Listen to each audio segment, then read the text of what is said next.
20年この洋館の壁は吸い込んできたむき出しのひねとこびるような吐息はまたあんな顔してひざまずいていかがわしい絆に身を投げ出している鏡越しの視線震える指先汚らわしくて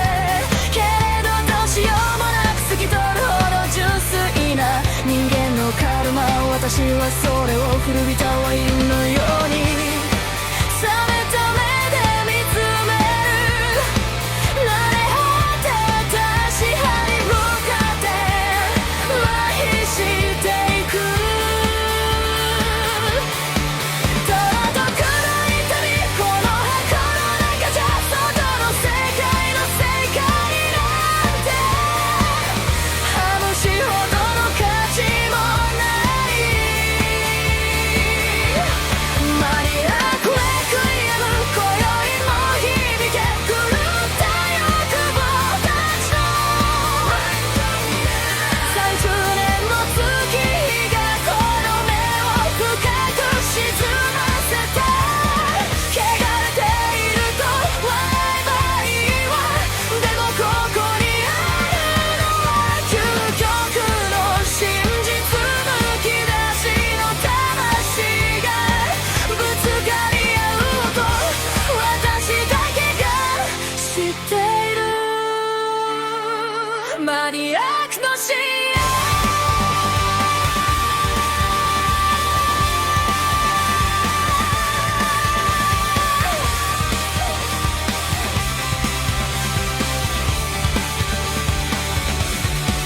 かつて若かったあの人も今じゃ震える手が支配を請うている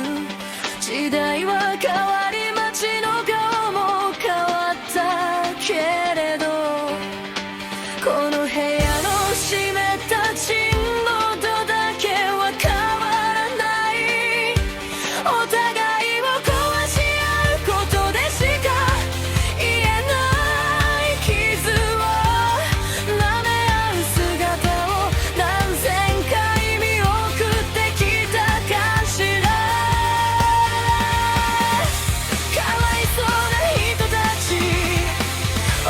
かな人たちそして愛しい人たち出口のない迷宮で踊り続けるがいいわ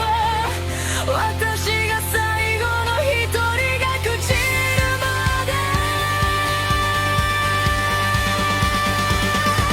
で見届けてあげ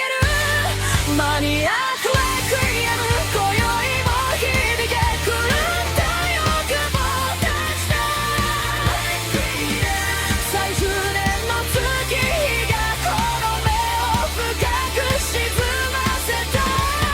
汚れていると笑えばいいわでもここにあるのは究極の真実むき出しの魂がぶつかり合う音私だけが知っているマニアックの深夜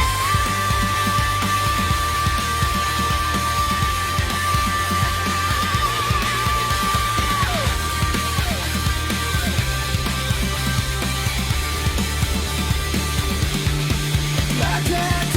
新しい息やもこう叩く今度はどんな地獄を見せてくれるのろうそくの火を消して私は闇に溶ける30年変わらぬ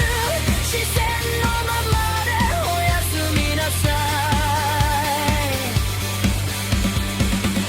い欲深い迷い子たち